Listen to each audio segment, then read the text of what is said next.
Hi was welcome to my channel. ఈరోజు మనం ఈ వీడియోలో మెయిన్ టాపిక్గా మాట్లాడబోయే విషయం ఏంటంటే తెలుగు ఫిల్మ్ ఇండస్ట్రీ ఏదైతే ఉందో అంటే టాలీవుడ్ ఏదైతే ఫిల్మ్ ఇండస్ట్రీ ఉందో అందులో ఉన్న హీరోలు కానీ డైరెక్టర్లు కానీ ప్రొడ్యూసర్లు కానీ ఆర్టిస్టులు కానీ జూనియర్ ఆర్టిస్టులు కానీ ప్రతి ఒక్కరు కూడా వాళ్ళకు తోచినంత సాయం అయితే ఈరోజు చేస్తున్నారు. అసలు సాయం చేయడం ఏంటని చెప్పి పాయింట్లోకి వెళ్తే గత వారం రోజుల నుంచి కూడా ఆంధ్రప్రదేశ్లో కానీ తెలంగాణలో కానీ ఈ వరదల కారణంగా తెలంగాణలో అయితే ఖమ్మం పరిసర ప్రాంతాల్లో అయితే చాలా భారీ ముంపుకు గురవడం అయితే జరిగింది. ఇటు ఆంధ్రాలో చూసుకుంటే విజయవాడ ప్రాంతం అంతా కూడా మునిగిపోవడం అయితే జరిగింది. అయితే ఈ వరద ప్రభావిత ప్రాంతాల్లో ఎవరైతే ఈ వరద బాధితుల కింద ఇబ్బంది పడుతున్నారో వాళ్ళందరికీ కూడా సీఎం రిలీఫ్ ఫండ్కి సహాయార్థం కోసం వీళ్ళందరికీ కూడా ఈ తెలుగు ఫిల్మ్ ఇండస్ట్రీ యాక్టర్స్ ఎవరైతే ఉన్నారో వాళ్ళందరూ కూడా విరాళాలు అయితే ప్రకటించడం అయితే జరిగింది. అందులో మెయిన్గా మొట్టమొదటిసారిగా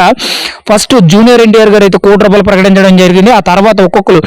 చిరంజీవి గారు ₹1 ప్రకటించారు, అండ్ బాలకృష్ణ గారు ₹1, నాగార్జున గారు ₹1, మహేష్ బాబు గారు ₹1, అండ్ మనం మెయిన్గా చూసుకుంటే హీరో ప్రభాస్ గారు చూసుకుంటే ₹2 కోట్ల, అండ్ మనకి ఎవరైతే విశ్వక్సేన్ హీరో ఉన్నారో ఆయన అయితే 30 లక్షలు ప్రకటించడం మెయిన్గా చూసుకుంటే, తర్వాత సిద్ధు జొన్నలగడ్డ అంటే డీజే టిల్లు యాక్టర్ ఎవరైతే ఉన్నారో ఆయన సొంతంగా ఒక ₹10 లక్షలు కేటాయించడం, తర్వాత అనన్య నాగల్లా ఎవరైతే ఈ జూనియర్ ఆర్టిస్ట్ కింద ఈవిడ వర్క్ చేస్తున్నారో ఈవిడ ఒక 10 లక్షలు ఆవిడ సొంత డబ్బులు ఇవ్వడం, ఆలీ గారు ఆయన సొంత డబ్బులు ఒక ₹6 లక్షల ఇవ్వడం, మెయిన్గా అందరికంటే ఎక్కువ అమౌంట్ ఇచ్చింది ఆల్రెడీ ఇటు రాజకీయ నాయకుడిగా అటు సినిమా హీరో కింద ఉన్న స్టార్ హీరో అయిన పవన్ కళ్యాణ్ గారు, ఏపీ డిప్యూటీ సీఎం అయిన పవన్ కళ్యాణ్ గారు అయితే ₹6 కోట్ల నిధులు అనేవి ఇటు తెలంగాణకి అటు ఆంధ్రప్రదేశ్కి రెండు కలుపుకొని ₹6 కోట్ల నిధులు ఇవ్వడమే జరిగింది. ఇంకా చాలా మంది డైరెక్టర్లు అండ్ త్రివిక్రమ్ శ్రీనివాస్ గారు కానీ, లేకపోతే ప్రొడ్యూసర్లు అశ్విని దత్ గారు కానీ, లేకపోతే చిన్నబాబు గారు కానీ, లేకపోతే రాధాకృష్ణ గారు కానీ, ఇలా ప్రతి ఒక్క సినిమా ఇండస్ట్రీకి సంబంధించిన ప్రతి ఒక్కరు కూడా ఈరోజు వాళ్ళకంత మంచి మంచి స్థాయికి వచ్చారంటే వాళ్ళంత సంపాదించుకున్నారంటే అంత మంచి పేరు వచ్చిందంటే కేవలం తెలుగు ప్రజల వల్ల అని చెప్పి రుణం తీర్చుకోవాలనే ఉద్దేశంతో ప్రతి ఒక్కరు కూడా వాళ్ళకు తోచినంత సాయం అనేది ఈరోజు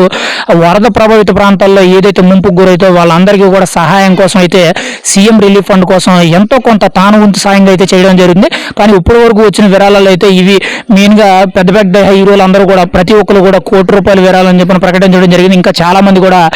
ఇస్తున్నారు. ఇంకా ఇవి కాకుండా కొంతమంది ఎవరైతే బిజినెస్ మ్యాన్స్ ఉన్నారో, కొంతమంది సొసైటీలో మంచి కోరుకునే కొంతమంది ఎవరైతే ప్రముఖులు ఉన్నారో వాళ్ళందరూ కూడా సీఎం రిలీఫ్ ఫండ్కి అయితే అటు తెలంగాణ కానీ ఇటు ఆంధ్రప్రదేశ్ గవర్నమెంట్కి అయితే మాత్రం విరాళాలు అయితే ప్రకటించడం చాలా గొప్ప విషయం అని చెప్పుకోవాలి.